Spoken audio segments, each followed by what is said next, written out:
Olha, eu quero saber o seguinte: somos contra ou a favor das diretas? Vamos arrasar com Arrigo Barnabé, Fábrica do Som, um ano de programa. Você que quando ela me beija que eu sinto gostoso. Andar é bom demais.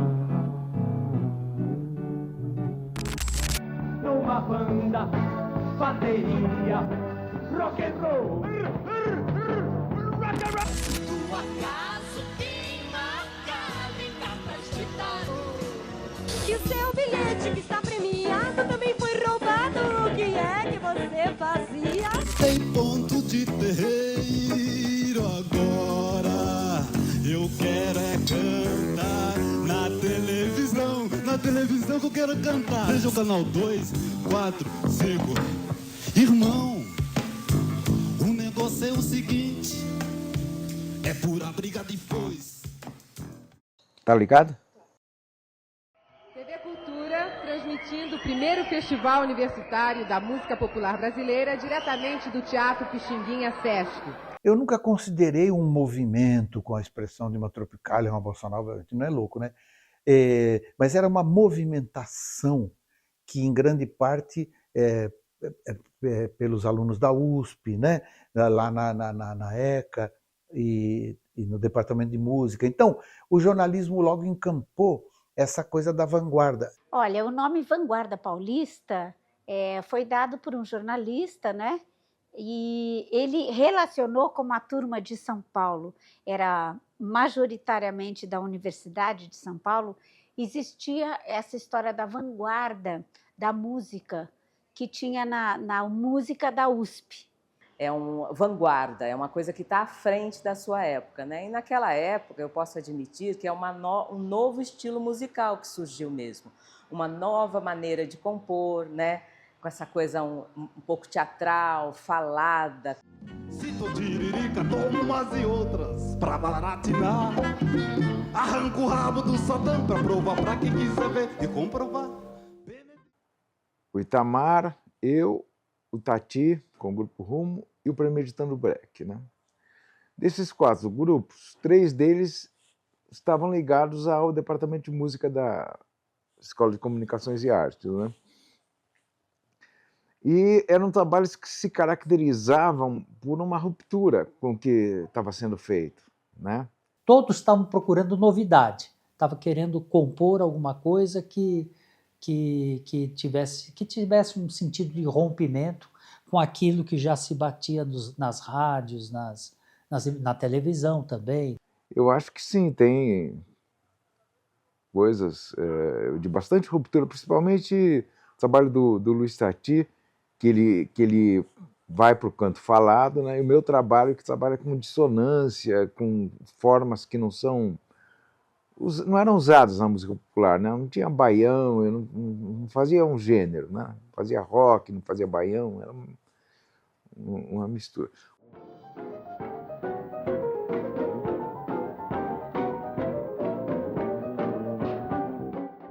Bom, essa expressão, né, que é vanguarda paulista ou vanguarda paulistana, porque foi mais na capital, né? Ela é uma expressão, isso aí já está sendo objeto de várias, até certas controvérsias, porque tem gente que acha que começou de um jeito, outros acham que começou de outro jeito. Eu tenho uma perspectiva que me parece clara sobre isso. A música de vanguarda, na verdade, era uma terminologia típica da música erudita, né? Não era da música popular, até então, até os anos 60, 70 e tal. Aí havia um jornalista, que era o JJ de Moraes, que trabalhava no Jornal da Tarde, na época, escrevendo sobre música erudita. E ele era um entusiasta da música de vanguarda erudita. E ele, na época, passou essa ideia ele era muito chegado ao Maurício Kubrusli. E eu nunca vi essa conversa, mas eu não tenho dúvida que o Jota que passou para ele essa ideia de que lá na ECA havia alguns alunos que estavam trabalhando com uma música que influenciada pela música de vanguarda. Foi o quê? Foi esse movimento de contracultura que rolou muito amparado no Lira, que você deverá perguntar, de 79 a 85, na pós-ditadura, etc. e tal. Mas vou ficando por aqui porque você deverá ter muita pergunta. Minha vida é minha, não tenho idade. E não sendo A ditadura ainda está rolando, ainda tem repressão política, ainda tem censura. Mas você tinha ali uma ditadura que estava se abrandando um pouco, né? Estava ali um pouco mais branda. Então, você conseguia fazer mais algumas coisas, assim. Não era nada comparado a quando foi o AI-5, ou o começo ali da década de 70. Até então, nunca tínhamos trabalhado em música sem ditadura. Só na ditadura a gente trabalhou. Então isso aí já não me preocupava muito. Já sabia que tinha que, de alguma maneira, conviver. Tá? E não fomos atrapalhados por isso, até porque já estava no final também. O que estava acontecendo nos anos 80 é que aquela ditadura mais sisuda, fechada, dos anos 70, já estava mudando. Às vezes havia uma canção ou outra que emperrava, demorava mais para soltarem, achavam que tinha outra leitura ali, normalmente não tinha nada. Né? Enfim, não atrapalhou, não. Eu acho que não chegou a incomodar nem um pouco, porque a gente nem conhecia outro modo de trabalho. Né?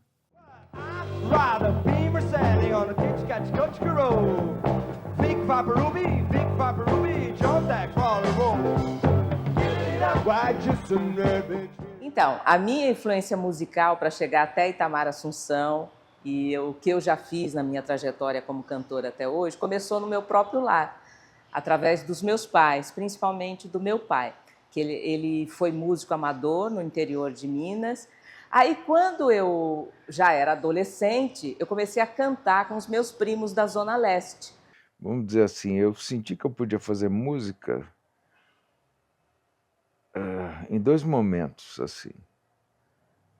Porque eu não era uma pessoa muito musical, eu não tirava as músicas de ouvido, demorava para tirar, não tinha a musicalidade como meu irmão, o Paulinho, tem, por exemplo.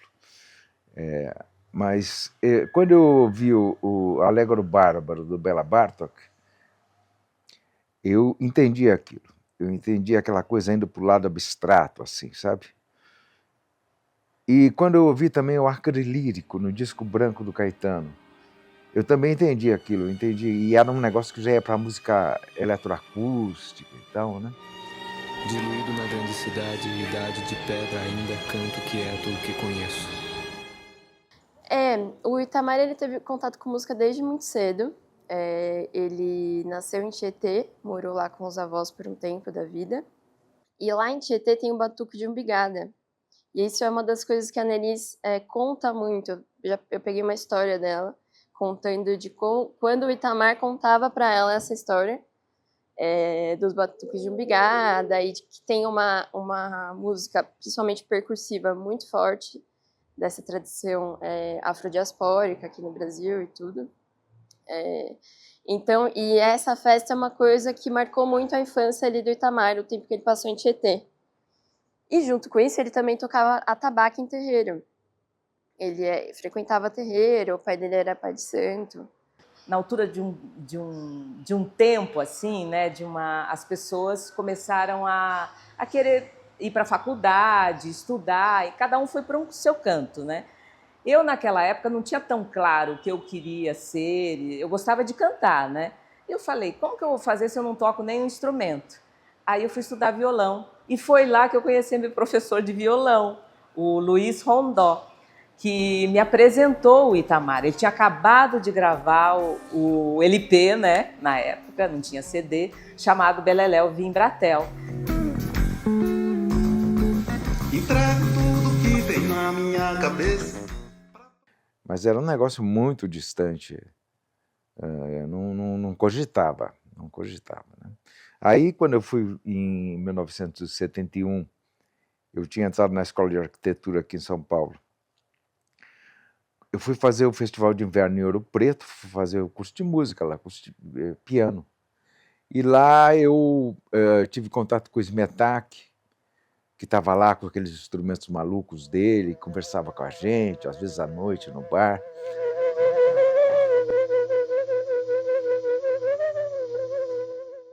E depois ele vai morar em Arapongas com os pais e os irmãos, já na década de 60.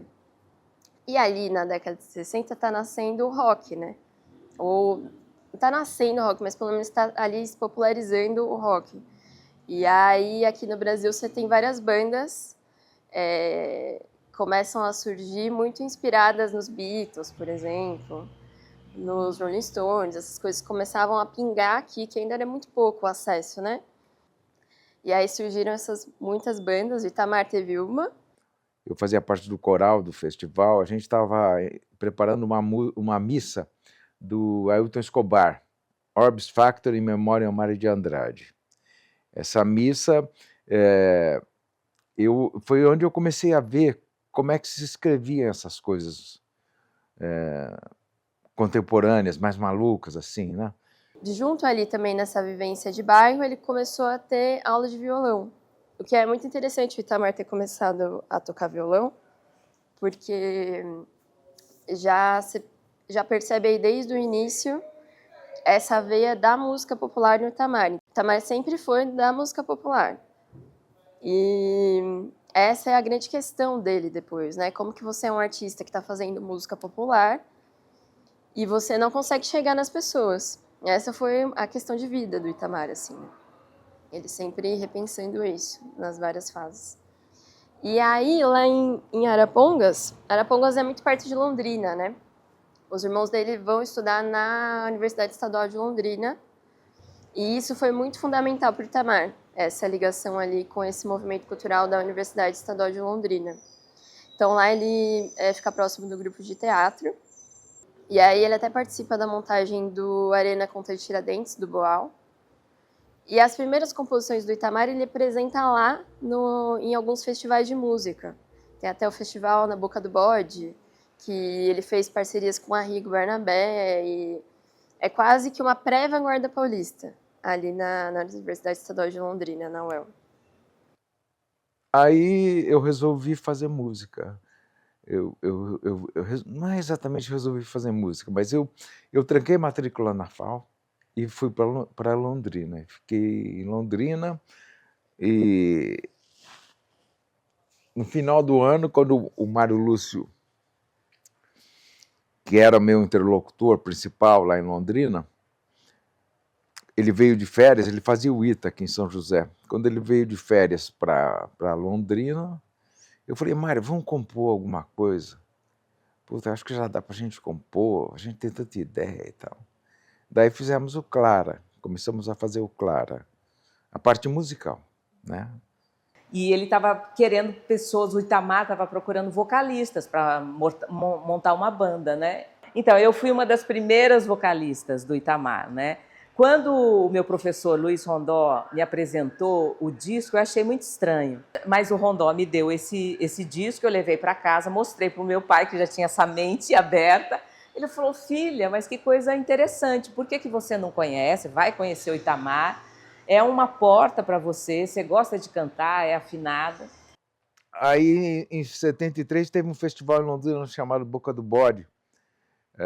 E aí, onde o Itamar participa, é quando eu passo a ter mais contato com o Itamar. E a gente mostra o Clara nesse festival. Era uma mostra do pessoal da região ali, né? E a gente apresenta o Clara pela primeira vez, né? Nesse período eu compus uma música também, Lástima, e em 73, eu coloquei no Festival Universitário de Londrina. E essa música foi muito bem. Ela é muito bem resolvida. A Neuza Pinheiro cantou. Neuza Pinheiro, que depois viria a cantar comigo no Festival da TV Cultura e no Festival da TV Tupi. E a Neuza, que era do mesmo grupo do Itamar Assunção, de teatro. A Neuza que ensinou o Itamar a tocar violão. O Itamar aprendeu a tocar violão com a Neuza. Então, a Neuza é uma pessoa que tem uma importância nisso. A gente ganhou todos os prêmios. Ganhamos melhor arranjo, melhor música, melhor intérprete. E o Hermeto queria trazer a Neuza para cantar com ele. Queria que a Neuza viesse. Aí que eu me senti mais seguro e fiz o vestibular para comunicações, né? E aí eu entrei na ECA e larguei a FAO.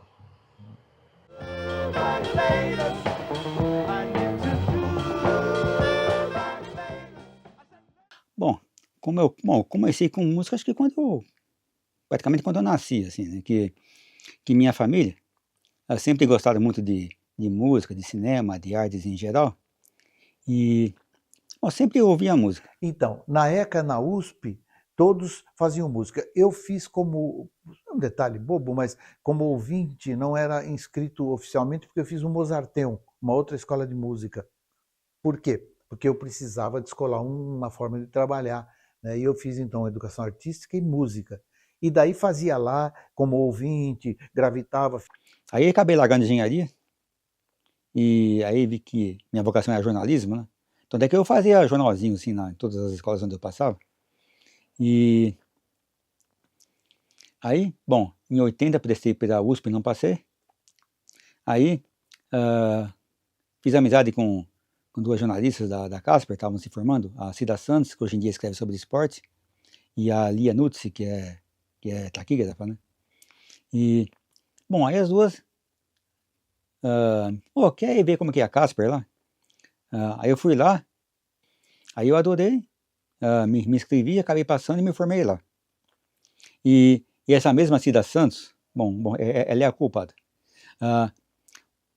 Uma noite de outubro de 80, ela me liga assim, pô, tem um pessoal, vai fazer um show, uma banda chamada Língua de Trapo, é muito bom, você tem que ver. Vai ser lá no Itaim, no lugar tal e tal. Aí fui lá. Foi lá que eu conheci essa Armório de Companhia. Aí vi, gostei, estavam vendendo uma fita independente, eu comprei. O Rumo teve um começo que era meio ambíguo, era para fazer show, tudo isso, mas era também um grupo de estudos da canção popular, né? Por isso que os primeiros discos foram dedicados à produção do Rumo e outra à produção que a gente arranjava de músicas antigas. Por isso que é aquela história de rumo aos antigos, né?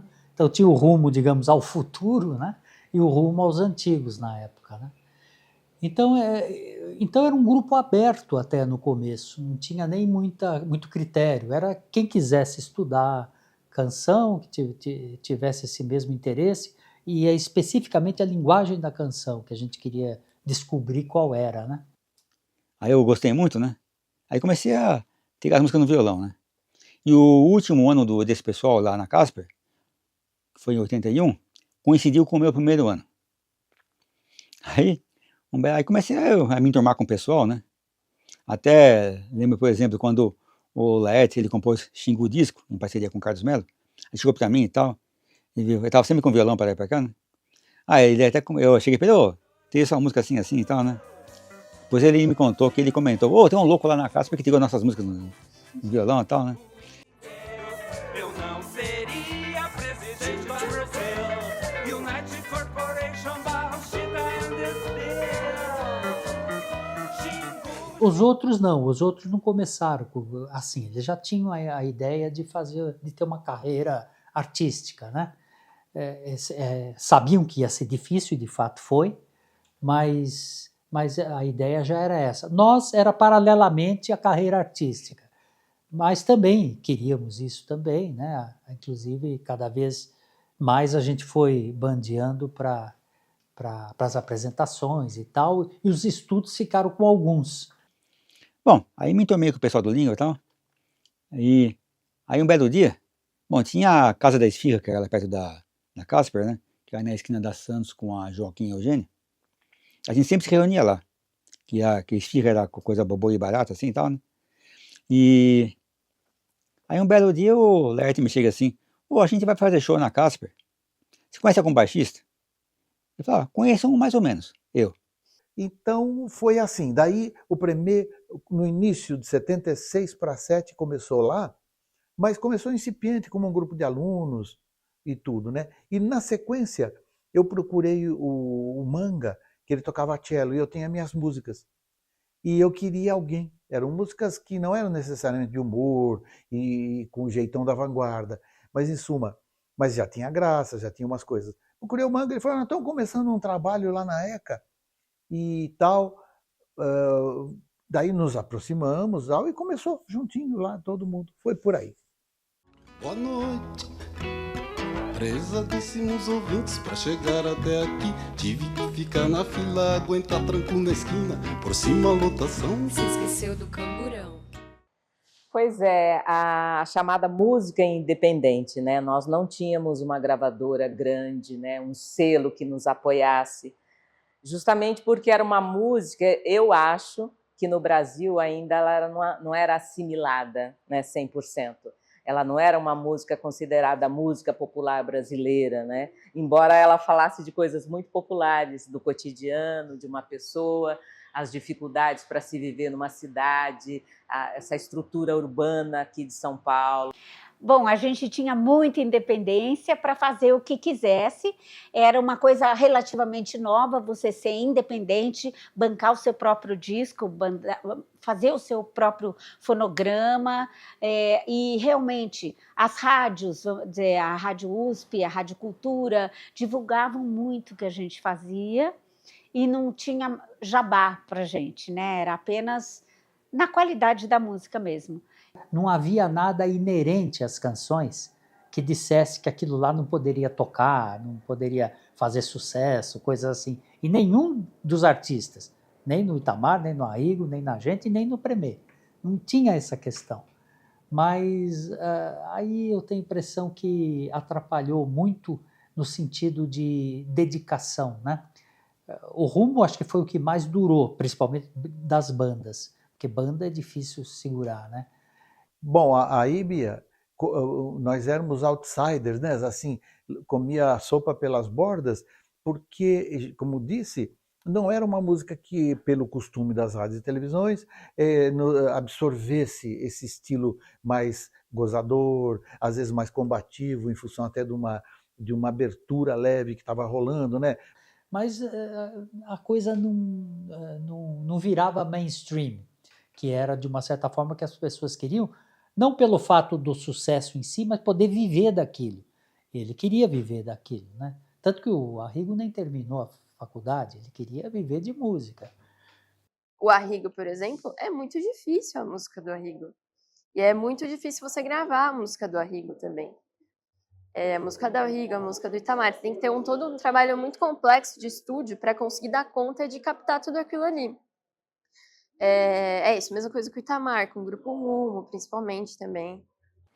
Quando eu começo com a banda Sabor de Veneno, a Polygram acho que me procurou, mas eles queriam que eu fizesse um trabalho só com 5 músicos. Queria fazer um LP só com 5 músicos, a capa do LP branco e preto. E eu não queria isso, né? Eu queria fazer, eu estava com a banda com 5 sopros, 3 cantoras, 2 cantoras, né? Então, eu não queria, eu queria fazer né? E ninguém queria gravar, né? Essa ampliação da indústria, dos meios de gravação e tudo, fazem com que você tenha também outros pequenos formatos de gravar disco. Então, assim, eles não conseguiam ter acesso ao equipamento de ponta da grande gravadora, não conseguiam, mas eles conseguiam pagar um outro estúdio. Saiu o Robinson Borba, que tinha vindo para montar uma estrutura para a gente poder fazer o trabalho, tinha vindo de Londrina também, o Robinson também é nosso colega da nossa turma de Londrina, né? Aí o Robinson falou, eu vou produzir, a gente vai para o estúdio e tal. Daí ele fez, né? Ele entrou em contato com o Cesare Battisti, que era um italiano que estava começando a fazer disco independente aqui em São Paulo. Então ele sabia o que você tinha que fazer. Você tinha que ir na gravadora, tinha que ir no lugar onde se faziam os vinis, na gravadora, né? Contratar que eles fizessem os vinis, né? E como nós éramos independentes, você pode olhar os primeiros discos, a primeira leva de Clara Crocodilo, eles usavam a pior massa que eles tinham lá na gravadora, sabe? Então aquela coisa era... Mas, enfim, o Luiz G fez a capa, né? E o Luiz G conseguiu fazer um sistema, porque se a gente fosse imprimir em 3 cores, era muito mais caro do que imprimir em 2 cores ou uma cor. Enfim, o Luiz G conseguiu montar um sistema de fotolitos alternativo e a gente conseguiu fazer aquela capa dupla, sabe? Então é isso, é assim que se forma esse movimento independente, né? Que é uma coisa que a gente não pode idealizar, eu acho, ou nem romantizar, assim. Porque os próprios artistas não faziam isso na época. Então não era uma escolha estética ser um artista independente. É mesmo uma condição ali. É uma condição de ser um artista que não consegue ter acesso, né, aos meios de difusão das grandes gravadoras, nem aos meios de gravação. Por outro lado, a gente fazia exatamente a música que a gente queria. E a gente queria que fizesse sucesso aquela música. Não adianta a gente começar a fazer iê, certamente daria certo também, né? Estamos aqui gravando música, temos ideias muito interessantes, queremos acesso a grandes gravadoras, mas também não queremos negociar. Não queremos abrir mão disso aqui, dessas inovações que a gente está trazendo, dessas ideias interessantes. Estávamos entre a MPB grande e depois nos 80, quando rolou o rock interessante, que veio de todo lado, que tinha uma coisa muito mais preparada para a mídia e tal, uma coisa mais direta. Veja que não há julgamento de valor em tudo que eu estou falando. E o nosso, aquela coisa um pouco agressiva, gozadora, tirava sarro do sistema pesado. Quem é que negociava, por exemplo? Titãs. Essa outra geração que é do rock, que vem depois, era muito mais aberta a esse tipo de negociação. E aí eu acho que é isso, tem um desgaste dessa atitude independente. Adeus que ia levar também, implorou, rasgou as roupas, se arrastou gritando entre as estráduas. Em 1979, quando eu conheci o Arrigo pelas mãos do Hermelino Neder e da Vânia Bastos, assim que eu ouvi, eu identifiquei a vanguarda do que seria esse som. No luminoso estava escrito Diversões eletrônicas! Só você não viu, mas ela entrou, tocou tudo, naquele antro. Um músico como o Arrigo, por exemplo, ele gostava, não sei se do termo, mas ele gostava de fazer experimentação semelhantes a que havia na música erudita, na música popular. Então, a própria ideia de Clara Crocodilo é essa, né? É fazer uma música que obedece a uma série dodecafônica, que era típica do Schoenberg, que tinha inaugurado esse tipo de música mais radical, né, em termos de vanguarda. O marginal, o delinquente, o fascínora, o inimigo público número 1, Clara Crocodilo. Clara Crocodilo, ele foi feito por 7 anos, o Arrigo trabalhou por 7 anos, o que é uma maluquice. Assim, a gente não consegue nem pensar isso hoje em dia, trabalhar numa obra por 7 anos. O som do Arrigo era muito revolucionário quando apareceu, né? Em 1980 a gente lançou o disco, então foi em 79 que a gente gravou no festival, cantou diversões eletrônicas. O Arrigo é meio irmão da gente, quer dizer, é meio cria desse movimento. O Arrigo nunca tocou com a banda no Lira, não cabia. Não tocou cabia, lá uma com vez a banda e piano. o público. O público também era mais público do que... Ele já apareceu estourado demais para a época. Mas ele não vivia lá. Era muito amigo do Itamar, né? Eles moraram juntos no Bexiga. O Arrigo, onde você foi buscar essas suas inspirações? Eu gosto muito de... Acho que o que mais me influenciou, sim, mais do que músicas que eu escutei e tal, foi história em quadrinhos. E eu gosto muito desse pessoal também, que o pessoal não curte muito, porque acha que é de multinacional e tal, o Homem-Aranha. Gosto pra cá. E os quadrinhos do Luiz G, né? Que eu conheci o Luiz G em 70, quando eu cheguei aqui em São Paulo. E ele me falava de história em quadrinho, mostrava os desenhos dele, eu achava demais, né? As histórias em quadrinhos que ele faz é um negócio plástico, bem feito, com muito ritmo, né? A transição de ritmo é uma coisa que tem em música também. Então, tem a coisa da história em quadrinhos é que ela é uma arte narrativa, né? Então eu não trabalhava com essa coisa do lirismo, né? Que existia na MPB, né? Eu trabalhava uma coisa mais ligada ao sarcasmo, à ironia, né? A ironia, mais do que sarcasmo, mais ligada à ironia e narrativas irônicas, né? Que tinha a ver com esse humor também dos quadrinhos, né? E de uma certa forma uma ideia de montagem da música, né? Também que tem a ver com a página da história em quadrinhos. E depois eu e o Luiz G, né? Sempre falávamos sobre fazer trilha sonora para uma história em quadrinhos, né? Então, quando ele faz o Tubarões Voadores, eu vejo a historinha, ele me mostra, eu falei, puta, eu falei, eu vou musicar isso, né? A gente sempre tinha comentário de fazer isso. Acho que era mais ideia dele de ter trilha sonora para uma história em quadrinhos. Não me lembro, mas daí eu musiquei o Tubarões Voadores e a gravadora lançou encartada, né? Fecha a janela, Joãozinho! Nós seremos comidos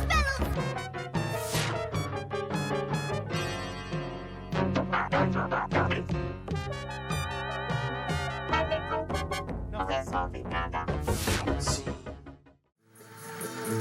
Existem fatos que acontecem por aí e a gente até nem desconfia. Coisinhas da teosofia. Estava eu andando numa rua deserta. O Premier, ele meio circulava em todas as áreas, ele era mais um grupo de humor, mas ao mesmo tempo eles eram ótimos músicos, então eles faziam uma série de experiências também, de tocar música erudita em cavaquinho, coisas assim que acabavam tendo uma expressão forte, né, naquele momento. Então, como o Premier sempre fez aquilo que quis, se você está numa banda independente, que não depende de ajustar, pôr um refrão necessariamente para tocar no rádio, é muito mais confortável, embora daí você também amarga algumas coisas, né? Como já falei. Então a gente fazia absolutamente solto. Estava brincando, por exemplo, daí imitava uma briga lenta, assim, porque eu conto isso. Uma vez morava lá na Vila Madalena, imitamos a gente brigando, uma coisa meio lenta, falou, brigando na Lua e tal. Rolou Brigando na Lua, que ganhou o segundo lugar junto com a Rigo, né, que pegou o primeiro.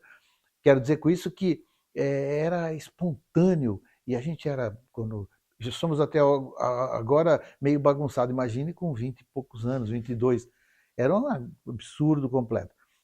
E o Premier, você vê, o Premier é um grupo que já trabalhava com humor, de uma maneira, assim, como o Moreira da Silva também tinha trabalhado antigamente, né? Mas como o Luthier, é um grupo argentino que trabalhava com humor também, né? E misturava isso com informações da música contemporânea, Weber e tal, né? O Fim de Semana, que é um rock and roll que fala da realidade brasileira, era um domingão, tinha muito sol, que fala da realidade mesmo, que ia para a praia, na minha família, classe média, baixa, era bem aquilo. Uma coisa assim, monta todo mundo num carro pequeno, vai com frango, farofa, e se diverte pra caramba, né? É o que eu faço até hoje, eu gosto, etc. Então essa alavancou, porque começou a tocar. Era um domingão, tinha muito sol, meu avô na frente, minha avó atrás, o rádio a mil, que legal. Então essa daí a gente tem muito carinho por ela, porque tem toda uma coisa do rock and roll incipiente, solos longos de guitarra, uma diversão. Depois tantas outras coisas menos tocadas, o Lava Rápido, e depois São Paulo. Comprei uma Kombi 66 de um japonês. Então assim, vamos fazer um negócio que está contra tudo que está aí, contra o bolerão da MPB, contra um suposto brega, que tudo isso é tão importante na vida brasileira, tudo, né? Cada um tem seu nicho também. Mas nós fazíamos sem pensar nisso, mas sempre observando os absurdos que nos cercam até hoje no Brasil. Um país com um lado tão legal e um lado tão tenebroso, né? Prova é tudo que está acontecendo e aconteceu há pouco tempo, aí todo mundo sabe. Em suma, então a gente tinha material na cara, né?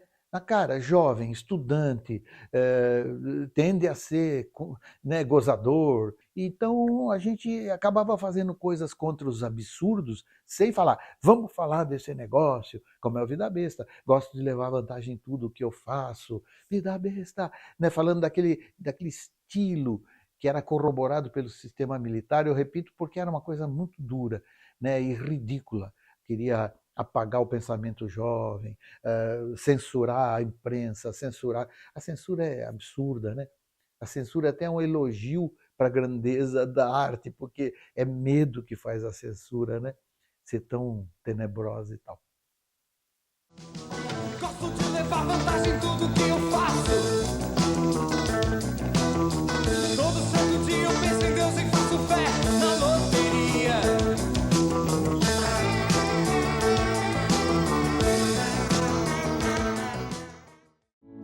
Pra mangiare come lim lim, come unas braciola. Um dia eu lembro que eu assisti o Língua e fiquei impressionado. E o Wilson não estava lá, eu liguei para ele. Falei, Gordo, tem um grupo aqui que, né? Aquela coisa do humor. Do humor, ele falou, o que você acha, vale a pena? Falei, vamos dar uma semana para convidar eles. E aí falamos com eles, eles toparam, marcamos uma semana inteira para rachar a bilheteria. A semana lotou, tivemos que esperar um tempinho, eu falei, vamos fazer duas? Aí lotou as duas, ficaram um mês lá no teatro. Daí veio o Festival dos Festivais, que a Globo promoveu em 85. Aí engraçado que, coisa da série, você vai me agradecer por isso, que foi o seguinte, bom, aí, em 85, teve o Rock in Rio. Aí eu acompanhei, assim, aí tive uma ideia de fazer uma música, né? Os Metaleiros Também Amam. Baby, vem pra fora escutar. Eles estão tocando a nossa canção. Changes do Black Sabbath. Você me trocou por outro. Eu agora já vi tudo. Esses dois dedos pra cima são pra mostrar que eu sou cornudo. Ah, baby, os metaleiros também amam. O coração nunca se engana. Eu sempre sonho com você, tocando guitarra no Girls School ou no Vulcana. Das eliminatórias, passou para a semifinal e chegou até a final. E foi a única atração assim que chegou à final a mudar o mise-en-scène na apresentação, nem todas as vezes. Bom, e foi aí que o Língua pegou notoriedade assim em nível nacional, né? Já era famoso assim em termos do meio estudantil, do meio alternativo. A gente já tinha essa fama assim. E agora foi num festival que virou assim, a gente pegou fama em nível nacional assim. Não importa seguida ou tabela, esse moral não era pra ter. Cabalístico. A gente estava começando a ser uma equipe multimeios, né? Tinha os shows, tinha a fitinha que a gente lançou assim, e aí durante os shows tinha um jornalzinho chamado O Matraca, que era um pasquinho assim em escala menor, né? É você mesmo aí, ouvinte. Está entrando no ar agora o seu repórter policial Matraca, acionando as suas sirenes. Essa sireninha que fica em cima desses fusquinhos aí, uau, uau, uau. Aí nos shows a gente fazia a rádio Matraca, que era assim, tinha um rádio antigo assim, a gente punha no meio do palco, e tinha um monte de sketches, piadinhas assim, coisas gravadas assim, que a gente fazia como se fosse a rádio, como se fosse uma rádio, né? Até funcionava assim pelo... Aí o palco ficava escuro, o pessoal trocar de roupa do cenário e tal. A gente mandava piadas, paródias, assim, tudo como se fosse um programa de rádio. E aí o André, ele foi ver um dos shows do Língua, adorou, né? Aí chegou pra gente, que tal fazer uma Rádio Matraca de verdade, lá na USP? Aí topamos. Agora em março vai fazer 40 anos.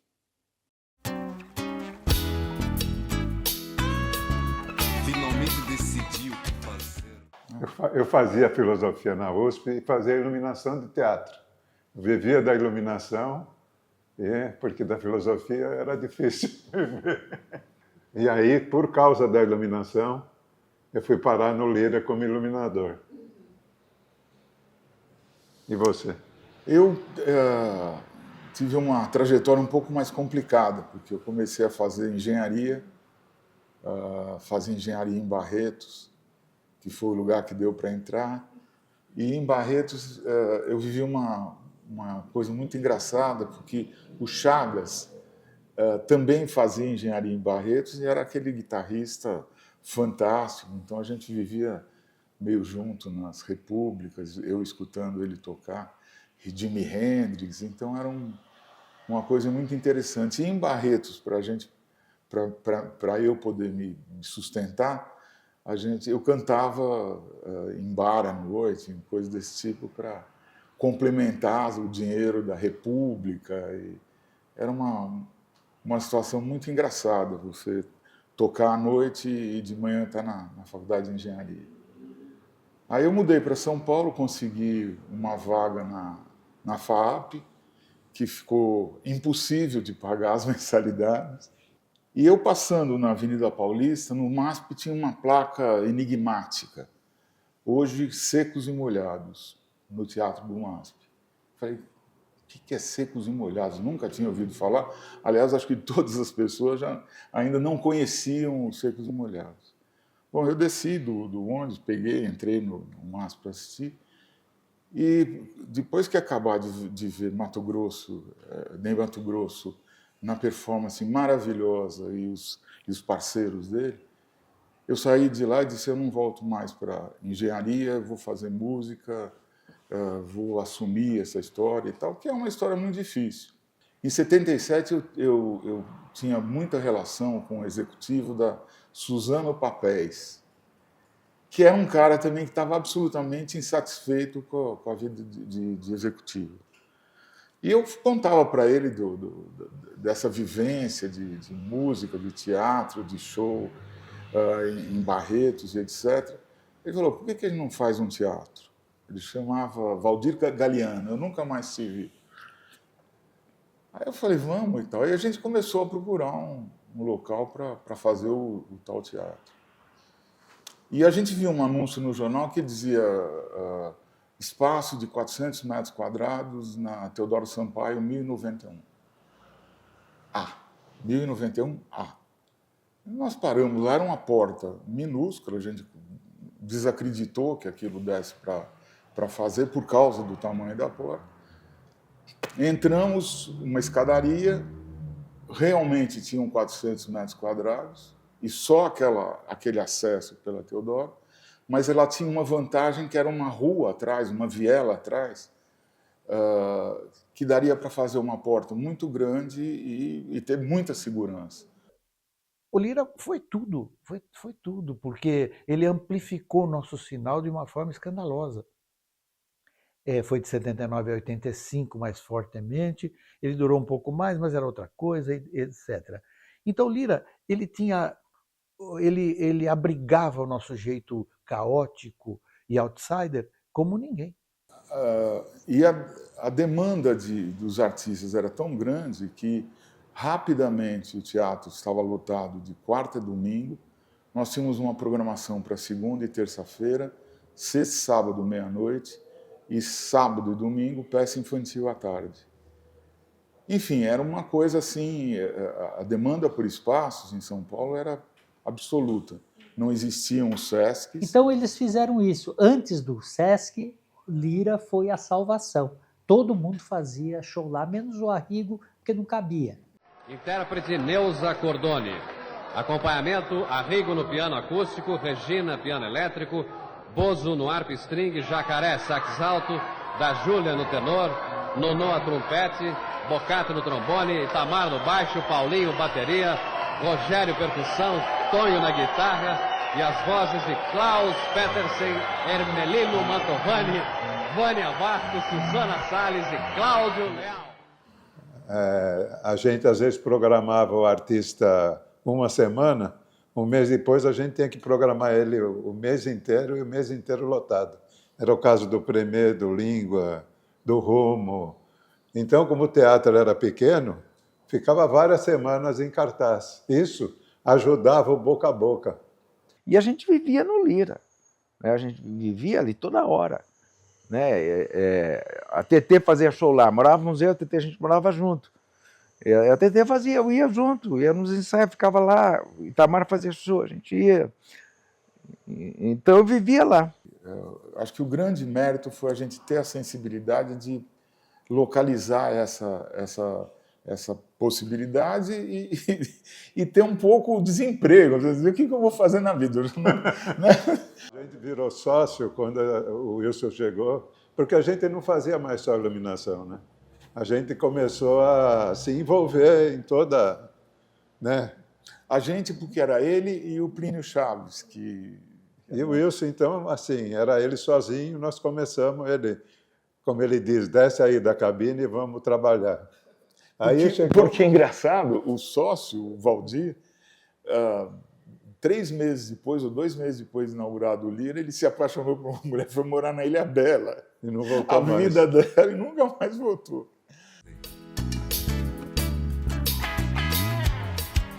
Vou tirar do dicionário a palavra você, vou trocar. E o Maurício Brusli ia lá, importa falar dele, porque ele via aquelas coisa toda pela janelinha de cima que tinha e no final ele vazava, né? Ele nunca ficava. E ele escrevia longas matérias incríveis. E a gente teve um apoio da imprensa absolutamente inesperado, porque eu acho que era uma coisa, eu acho que qualquer jornalista sensível conseguiria ver que tinha uma coisa aflorando ali. Eles começaram a frequentar o Lira. Então, era fácil divulgar. O Lira era o principal comprador de disco da gente. Porque o Lira, ele era conhecido como um entreposto de música independente. Aí do Itamar, quando a gente criou o selo Lira Paulistana, não imaginou que ia ter tanto disco lançado. No total foram 10 discos.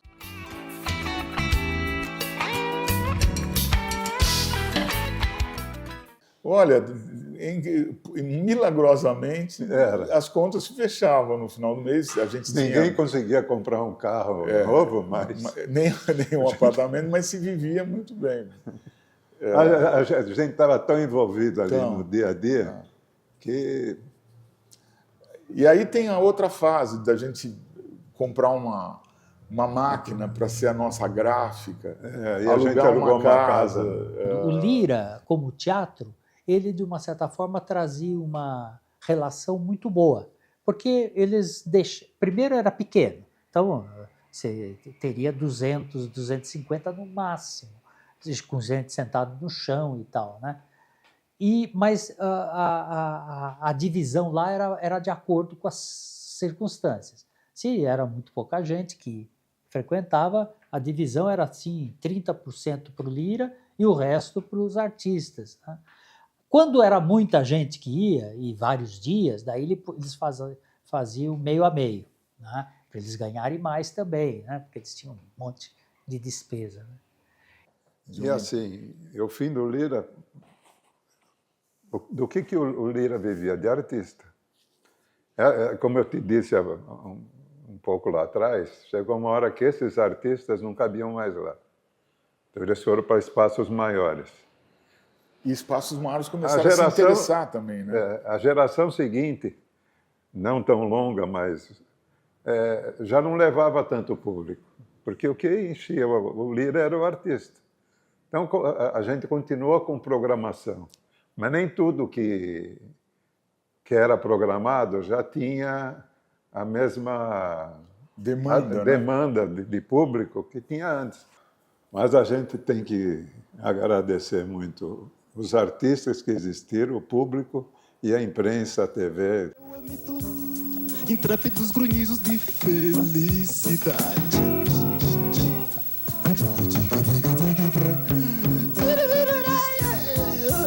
Então, quando eu conheci o Itamar, eu fiquei 3 meses com ele, eu, o violão e o Itamar, pegando aqueles vocais intrincados, que tinha muita percussão, a voz usada de uma maneira percussiva, tinha a voz também usada de um jeito diferente, tinha muita fala, muito teatro, né? Então, para mim, foi muito novo, mas eu tinha também essa curiosidade, né? O Itamar, ele era um cara que, se você falasse para ele que era de vanguarda, ele brigava com você. Ele ficava muito irritado com isso. O Itamar é um cara popular. Ele era popular. Eu sou popular. Ele era popular mesmo, mas ele tinha também esse lado de ruptura, principalmente na parte do texto, nos primeiros trabalhos dele, quando ele se lança, né? Eu lembro que a gente morou junto, eu e o Itamar, né? Sim. Aí o Wilson, na Feira da Vila Madalena, descobriu o Itamar Assunção. E se apaixonou pelo trabalho. Eu fui jurado e a primeira vez que eu vi foi o Itamar. Eu disse, nossa, que coisa... Aí ele convidou ele para fazer show no Lira. Aí um dia o Wilson chegou para a gente e falou, vamos gravar um disco com o Itamar, um LP na época, né? E eu lembro que tinha aquela história, a gente vivia no momento que o Hélio Oiticica tinha feito um trabalho que era seja marginal, seja herói. Né? E, então, meio isso que pegou muito eu e Itamar. Né? Então, tem a coisa da marginalidade, né? Com o personagem que ele cria, o Nego Dito, né? Silva, Beleléu, vulgo Nego Dito, Cascavel, me chamo Benedito, João Silva, Beleléu, vulgo Nego Dito, Cascavel. Ele fazia uma música extremamente nova em termos de canção popular, né? E então associavam também com a música de vanguarda, até pela proximidade dele com o Arrigo. O Itamar eu conheci em Londrina, nessa época da Boca do Bode, e ele era mais amigo do Paulinho, do meu irmão, tinha mais contato. E a gente falou para o Itamar, falei, Itamar, você vai para São Paulo, vai para o Rio. O Itamar não sabia, né? E aí em 74 ele resolve vir para São Paulo. Falei, a gente arruma um lugar para você ficar. Aí arrumamos uma república aqui para ele ficar. E ele veio, e ele ia treinar no Juventus, eu acho, ele jogava futebol, Itamar. Era um bom jogador. Veio fazer peneira no Juventus e depois foi na Vila Belmiro. Ficou lá uns dias na Vila Belmiro. Aí quando ele voltou do Santos, né?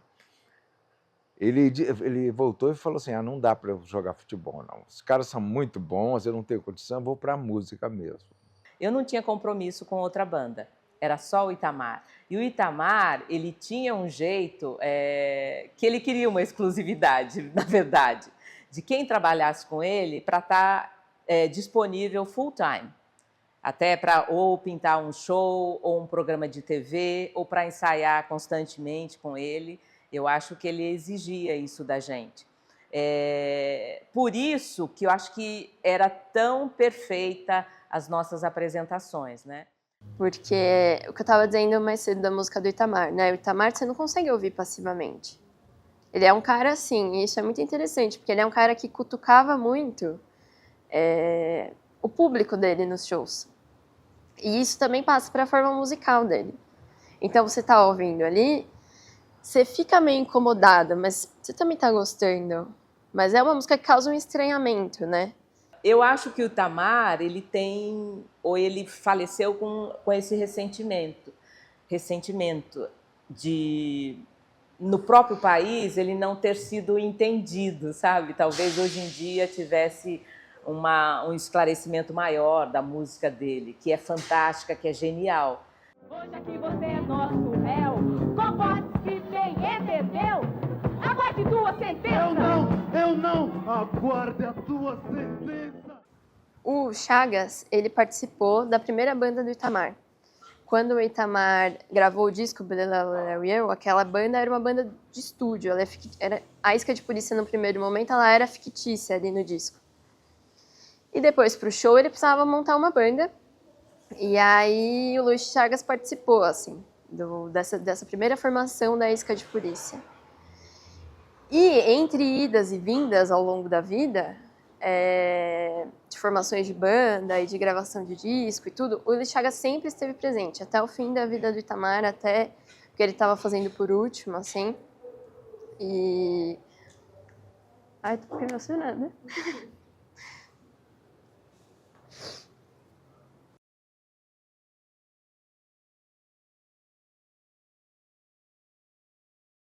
Bom, mas o Chagas, eu acho que ele pode ser considerado como um dos pilares da música do Itamar, assim. O jeito dele tocar guitarra. E ainda que, assim, o Itamar tinha ali uma ideia muito cabeçuda de música que ele tentava passar para quem estava tocando com ele, né? Mas todo mundo dava pitaco, era muito aberto nesse sentido. E o Luiz Chagas tinha ali o jeito de tocar guitarra que era dele, e que é uma das coisas principais, assim, no que a gente ouve do Itamar hoje, que a gente consegue entender como música do Itamar hoje. No trilho de um trem, estando amarrado e amordaçado, sabendo que o maquinista não é seu parente, nem olha pra frente, o que é que você faz? No caso do Rumo, a ideia tinha uma ideia também de novidade, e talvez estivesse à vanguarda no fato de nós tentarmos descobrir qual era a linguagem da canção e não da música, né? Da canção mesmo, da relação melodia e letra. Isso nos fez, na época, pesquisar muito aquela música dos anos 30, quando começou a canção popular gravada, a canção popular que tinha disco. Eu acho que sim, tem coisas de bastante ruptura, principalmente o trabalho do Luiz Tati. Como fazer uma canção que soe diferente das canções antigas e, ao mesmo tempo, conserve o que era essencial na linguagem da canção, que é a relação melodia e letra, né? Até eu fiz uma música assim, que era uma sátira ao Rumo, vou mostrar um pedacinho, que chama... a música chama Bem... Toda vez que ela passa, eu nem sei o que eu falo, fico até com medo de falar besteira, que eu a vejo sempre em meu pensamento, queria tanto que ela me dissesse alguma coisa, qualquer coisa, mas nem que seja, sai pra lá, bobão. Mas lá vem ela de novo, vou ver se agora eu consigo.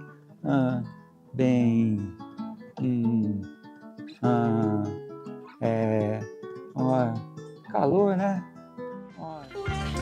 Você canta tão bonito, deixa todo mundo aceso e não percebe? Ok, rapaz, você tem uma... O meu nome, Virgínia Rosa, né? Foi o Itamar, na verdade, que sugeriu.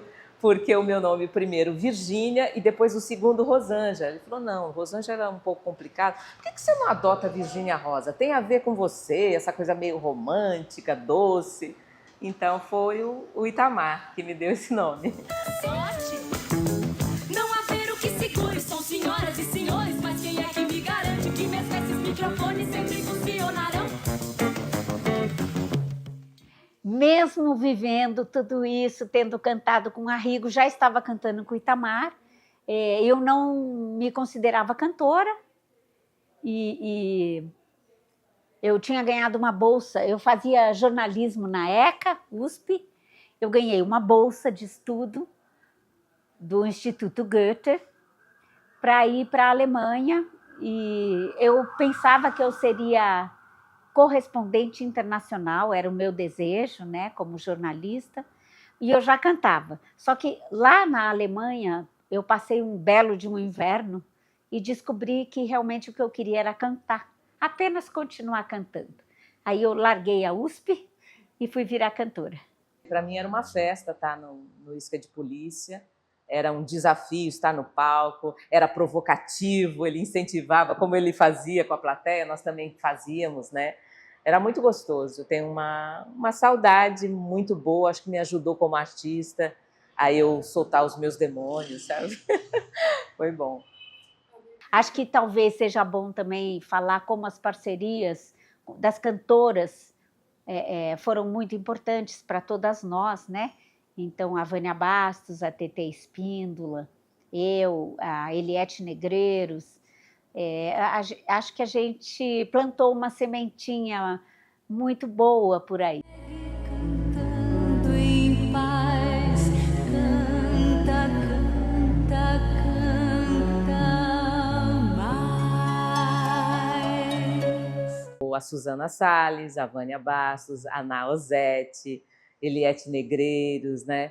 E Tetê Espíndola. Então, muita gente boa surgiu mesmo. E essas meninas, elas são tão criativas e elas tinham um potencial nelas muito latente que, claro, começou fazendo vocal, né? Como eu. Quando eu fazia vocal para o Itamar, eu nunca imaginei que eu poderia ser uma cantora solo.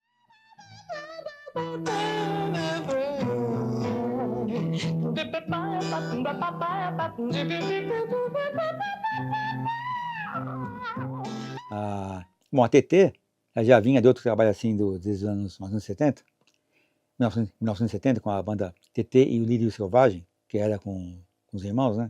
Família Espíndola e tal. Então, já vinha desse tempo, daí ela se lançou aí tem um festival acho que foi em Bebechel, que ela participou com Londrina, uma valsa do Arrigo, assim, muito bonita e tal.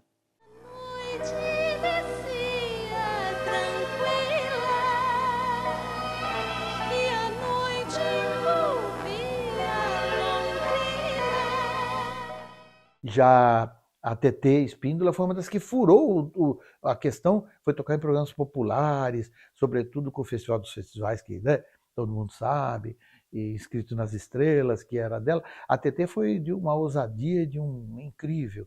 Nós a vimos na USP uma vez lá, chegou a falar, tem uma menina aí do Mato Grosso, e daí nós vamos assistir. Ela sentou pequenininha, com uma bota, era aquela craviola dela, de 12 cordas, e a gente ficou impressionado com o talento dela, né? Ela não precisava provar nada para ninguém, mas a gente não conhecia. E daí a Tetê, o resto é história.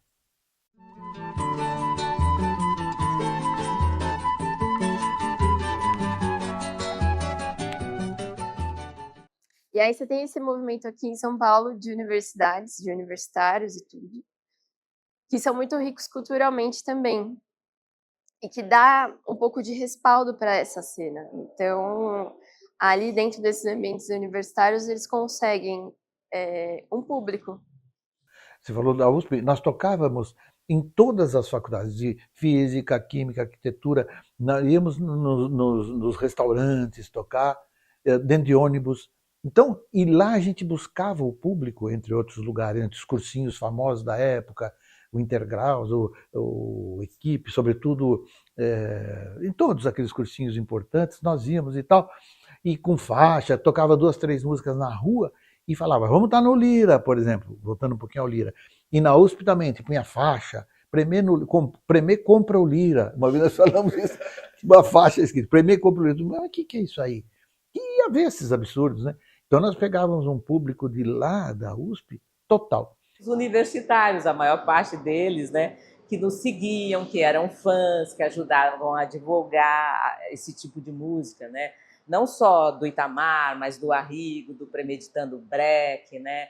E muita gente boa que aconteceu nessa época. E a formação vem dos universitários, né? Eles que tiveram a ideia de formar essas bandas e trazer esse tipo de som diferente. Olha, a gente estudava na ECA, né? Então, eu tinha contato, o Luiz Tati já era um cara conhecido, já tinha um trabalho com o Rumo de Música Popular Brasileira. E eu cheguei a ver show dele no Equipe, com o grupo dele, propondo essa coisa do canto falado já, né? Eu conheci o pessoal do Premeditando Breck todo lá na ECA, né? Às vezes eles faziam as apresentações e eu tocava as músicas, eles ouviam o que eu estava fazendo, né? Eu fazia parte do coral da ECA USP. E era o meu maior prazer, enquanto eu estudava, era estar nesse coral.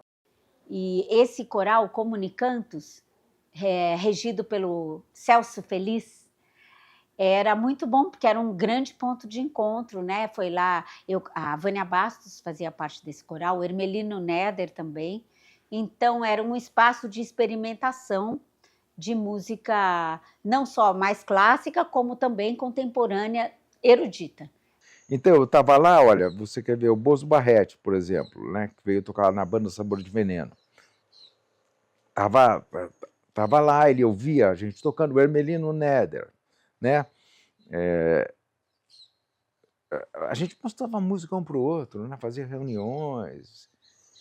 Então, era um lugar onde a gente estava. O Itamar que não fazia parte disso. O Itamar, eu tinha contato com ele de outra maneira, né?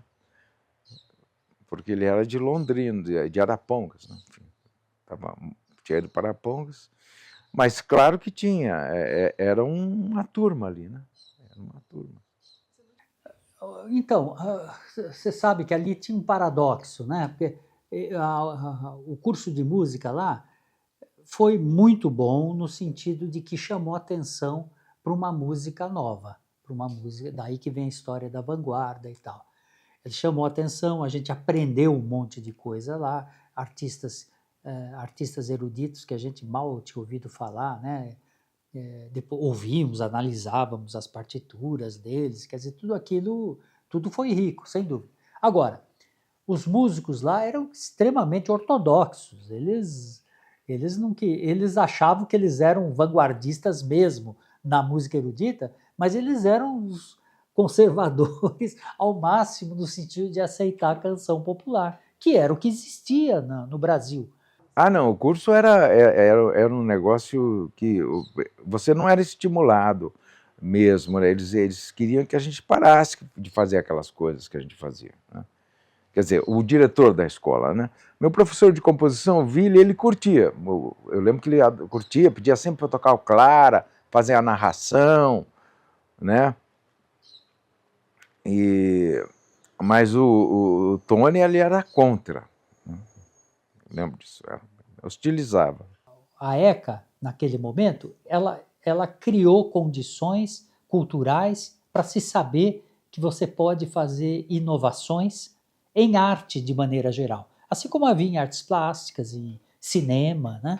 Havia aquele anseio por novidades, que na época era sintetizado nesse termo, vanguarda, né?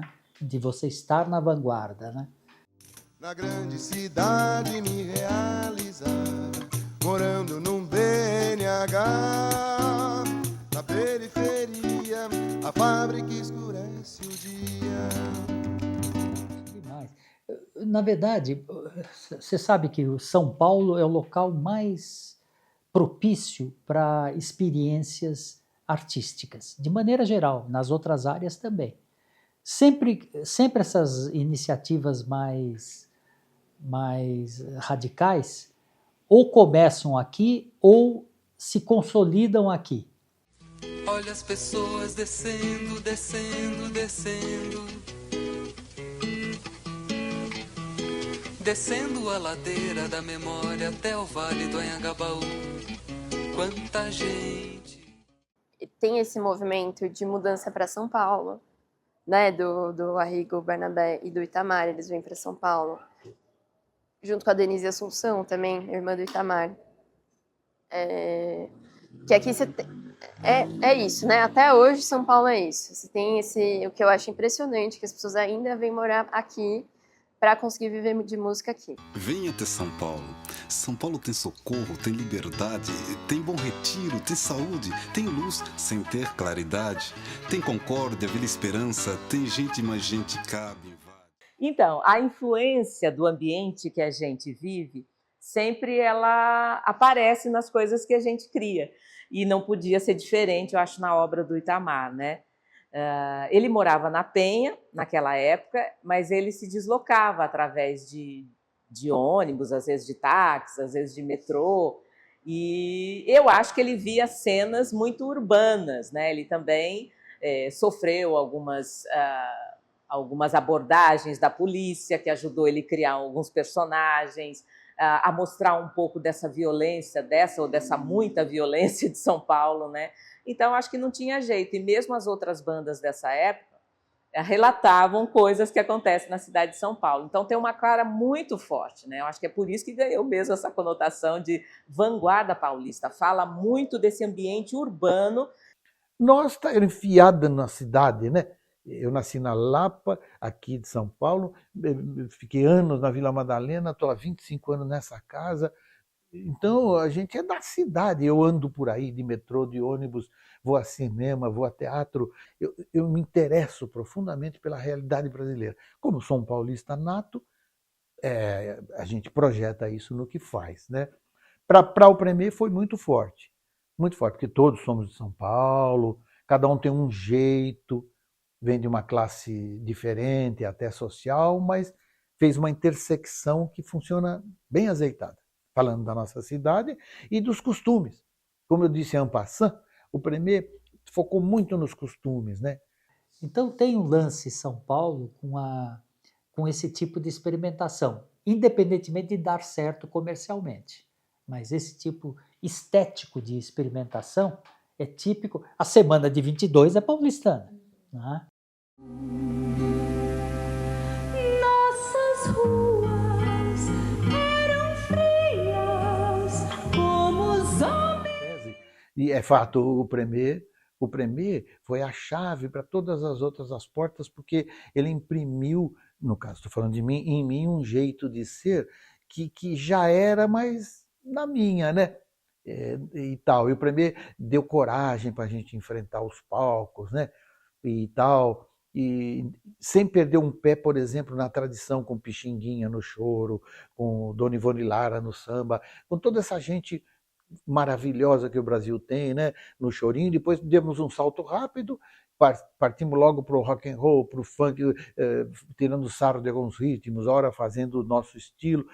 Então isso tudo me fez colocar em contato com toda a cultura brasileira, que eu tenho alto interesse.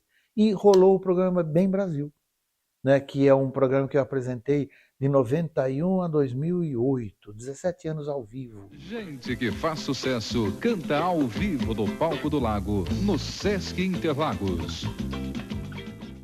Pois é, depois dessa banda, Isca de Polícia, essa experiência que eu tive, eu cantei um pouquinho com a Tetê Espíndola. Na verdade, outro dia a gente estava conversando, porque ela tem a carreira dela muito sólida, mas agora deu um boom, porque alguém cantou aí num reality show a música Escrito nas Estrelas. E eu estava junto com a Tetê nessa época do Escrito nas Estrelas, que a gente participou de um festival da Globo, chegou a ganhar esse festival, né, com a música Escrito nas Estrelas, e foi uma fase muito legal, ou seja, as coisas retornam um pouco, às vezes tardiamente ou não, vai saber, né? Mas a grande virada minha como cantora e constatar que eu tenho uma voz para cantar e para fazer um show, para escolher um repertório, foi numa banda que a gente fazia um baile chamado Gafieira Paulista no Bar Avenida. Durante 7 anos eu cantei com uma banda que chamava Mexe com Tudo e eu era crooner. Soube que disseram por aí, foi pessoa séria quem falou, você tava com saudade de me ouvir cantar. Então, por que rolou o Bem Brasil também? Não é por causa do Premier, porque viram que a comunicação da gente era fluida, né, e aberta, tá? Aí me chamaram para fazer um programa, começou na USP, no Anfiteatro Romano em 91, foi para o Sesc Interlagos, ficou 10 anos e 4 anos aqui no Sesc Pompeia. Tudo lugar que eu habitava e que cresci, me formou como pessoa, etc. e tal. Então, obrigado, gente. Bacana, nota 10, ó. Valeu, Vandir. Inclusive, voltem quando quiserem e estamos juntos. Na verdade, depois do Rumo que começou tudo, né? Para mim, pelo menos, foi assim. Então, lá na USP, eu fiz toda a carreira, né? A gente faz mestrado, depois doutorado, depois livre docência, depois titularidade. Daí eu me aposentei em 2014. Mas nesse tempo de 92, que o Rumo interrompeu, eu já comecei em 94, já fiz livre docência, aliás, já estava fazendo antes. Escrevi o Cancionista antes disso, em 89, e mergulhei nessa história da linguagem da canção, daí já de uma forma metódica, né? E depois da Mexe com Tudo, que eu comecei a elaborar uma carreira solo. Será que eu posso? Será que eu seguro? E foi daí que eu comecei, em 97, eu lancei meu primeiro CD chamado Batuque, com muitas músicas do Itamar Assunção, algumas do Lenine, algumas do Chico César. E foi muito bom. Eu deslanchei, porque eu achei que eu ia cantar eternamente como vocalista para várias bandas, né? Palavra de mulher, eu vou voltar. E, paralelamente a esta carreira de cantora, veio um convite em 2015 para eu fazer um teste, que eu nem sabia do que se tratava, mas eu fui.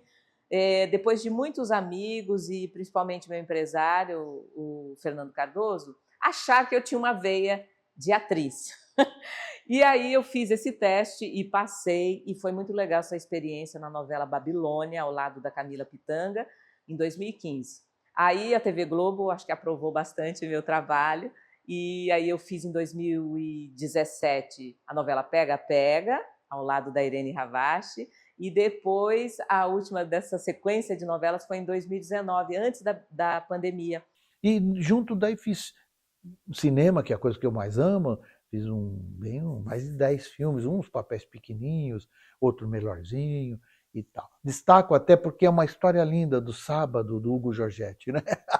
Aquilo é uma beleza, cara, e o Hugo Giorgetti é uma maravilha. Então, eu falo passar esses nomes, porque também estão ligados a essa movimentação, né? Da chamada vanguarda, de forma, cada um à sua maneira. Escrevi um livro, não sou escritor, mas escrevi um livro de haikai, que até eu vou te deixar eu pego lá. E tem outro pronto, tem uns contos, mas a gente não tem tempo de atacar para toda a área, né? Eu digo isso porque olha a confiança que você tem quando você te dá um espaço, né? E volta ao velho Premezão, que foi dando essa confiança, essa coragem. Conhecemos de perto o Lulu Santos, que é um grande showman, um dos maiores do Brasil, produziu um disco do Premê. Conhecemos o Caetano. E não posso deixar de dizer que essa atriz surgiu lá com o Itamar, porque ele já pedia isso da gente, né?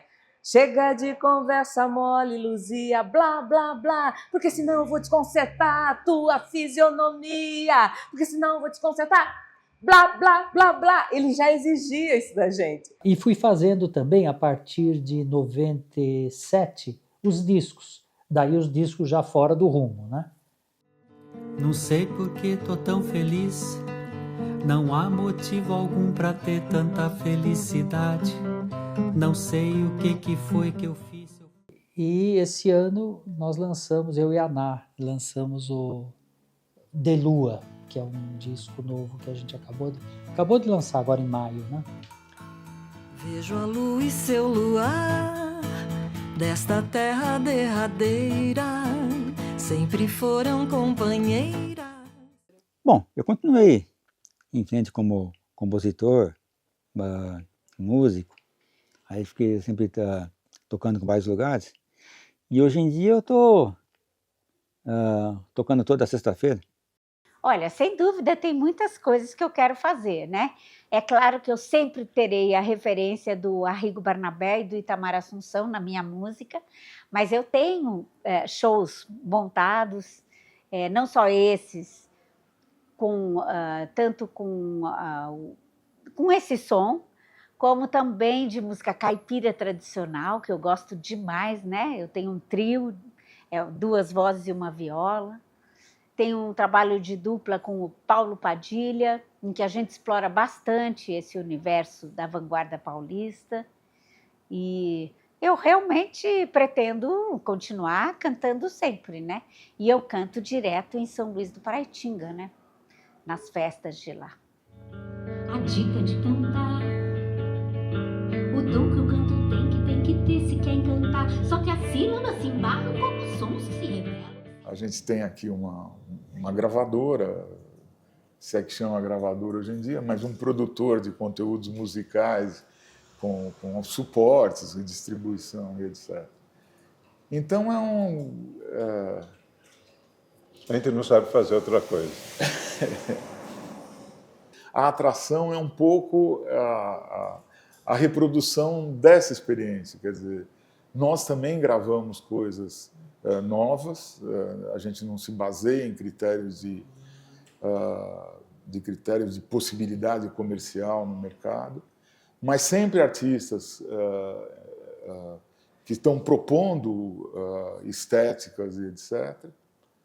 E isso também fez com que nós, inclusive agora nas redes sociais, tivéssemos uma estabilidade. Hoje a nossa plataforma de agregação, a primeira, porque vão para todas, tem 3 milhões de inscritos. Ultimamente eu tenho feito bastante show cantando Lupicínio, cantando depois Roberto Erasmo Carlos, né? E fiz também, agora comecei a fazer cantando coisas do Itamar Assunção, e coisas do Nelson Cavaquinho também estão juntas, né? Do Nelson Cavaquinho, do Ataulfo Alves, que o Itamar também gostava, né? E tenho feito shows com a banda Sabor de Veneno, e a geração mais nova tem muito interesse nisso, né? Eu fiz o show no Picles outro dia, tinha um monte de pessoas da sua idade, assim, sabe? Muito jovens, assim. Curtindo, sabiam todas as letras de cor, cantavam junto. Fiquei impressionado. Então, tem tido essa procura, né? Está pingando chuveiro, que banho mais apressado. Olhado atrás de fora do espelho, minha alma chora, lá fora enxadão gelado, sozinho nessa cozinha. Então a gente ficou muito feliz de fazer esse projeto do Arrigo Canta Itamar. A gente gravou ele num teatrinho pequeno, que lembra o Lira. Não lembra, né? Lembra porque é pequeno. Porque ele tem que uma não era plateia Sesc, chamada... não é Sesc, é um Centro da Terra. Centro da Terra. É muito bacana, adoramos lá. A última coisa que eu compus foi uma peça para quarteto de cordas e piano, e voz, e speaker, né, narrador, para a Sala São Paulo eu fiz, para a USESP, né? Foi apresentado, acho que faz 2 anos. Então é isso que eu tenho feito.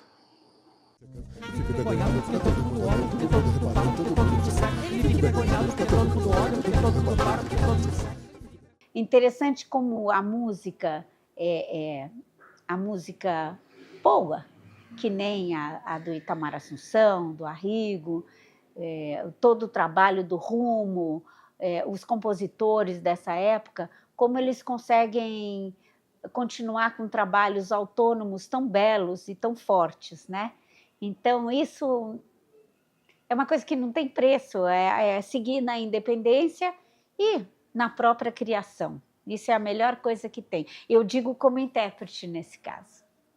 Eu acho que eles deixaram uma herança musical com essas novas possibilidades, esses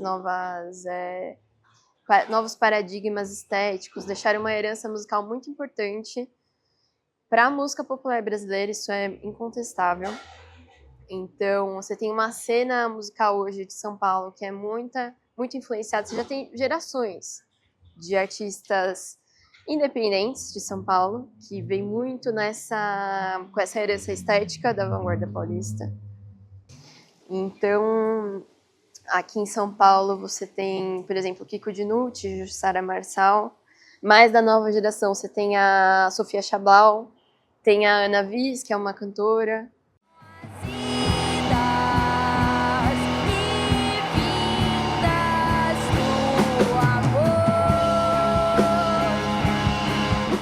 Eu acho que é interessante pensar como esses novos nomes que estão aparecendo, né, eles apontam para um futuro muito bonito de música popular brasileira. E também foi o primeiro grupo que teve, dependendo da perspectiva que a gente olha, que teve sucesso em ser independente. Então, foi um grupo que conseguiu ali um movimento mais ou menos conciso, ainda que não no discurso, mas de público, de espaços que tocavam, de uma coerência também nas inovações musicais. E foram pessoas que deixaram um legado muito importante. Hoje a gente sabe disso de uma maneira muito clara. E tudo isso de uma forma independente, não atrelada a grandes indústrias. Eu acho que foi um marco assim, da música, né? De que é possível fazer essas coisas, ainda que de uma maneira muito difícil, ainda que de uma forma que é muito distante da ideal, porque a gente tem essas gravações hoje, mas a gente só consegue imaginar como que elas seriam se fossem gravadas num grande estúdio de ponta, com o auxílio de uma grande equipe técnica, enfim. Mas que elas estão aí, que elas têm uma importância muito fundamental, esses discos, essas músicas todas, e que eu acho que isso serve de referência mesmo para esses artistas de hoje. Bom, do mesmo jeito que, toda época tem o seu legado, né? Acho que a gente contribuiu para essa coisa de manter o ecletismo, a liberdade de criação em termos de gênero, de letra, de melodia e tal, de ritmo, assim, e a gente procurou manter. Tanto é que tem muitas músicas boas que sobraram daquele tempo, inclusive nossas, assim, tal, que é claro que a tendência é a gente ouvir por nostalgia, no meu caso, que eu estava lá e tal, participei, mas mesmo assim, sou boa, essa música é boa, tal, essa música continua boa e tal. E vejo até muita gente redescobrindo, assim. Então, são artistas que sempre estiveram em diálogo com as novas gerações também. Então, a Nausete e a Luiz Tati, por exemplo, eles vêm gravando, continuaram gravando discos depois dos anos 80, anos 90, anos 2000. E sempre se colocaram em diálogo com o que estava sendo feito de novo também. E com as novas gerações. Então, são artistas bastante generosos nesse sentido, assim. Muita gente ouve e fica pensando, puxa, será que eu faço música? Será que eu faço balé? Será que eu toco piano? Faça, se você vir que tem esse entusiasmo para alguma coisa, você não precisa virar um profissional de nada, mas cultivar as artes é fundamental, porque sem arte a gente derrete. Faço um pedacinho do Lava Rápido, sem a introdução que demora. Tá gravando? Foi pensando nesse povo que trabalha o dia todo, de noite sai correndo para estudar, não tem tempo de janta, não dá para tomar banho nessas bandas, sempre faz calor. Foi que eu resolvi montar com qualidade um Lava Rápido de gente lá no centro da cidade. Ele resolveu montar com qualidade um lava-rápido de povo lá no centro da cidade. E funcionou. Oi! E funcionou. E funcionou mais do que você imagina. Quando vem a tarde, o povo se aglutina, volta das 18. Tem fila até na esquina e que lava um japonês, lava um siciliano, tem uma libanesa, agora vem um pernambucano. A máquina é moderna de sistema americano. De um lado tem escovas, do outro grande pano. Enquanto um lado esfrega, o outro vai enxugando. E funcionou. E vai por aí. E funcionou. Conseguiu o final do documentário agora.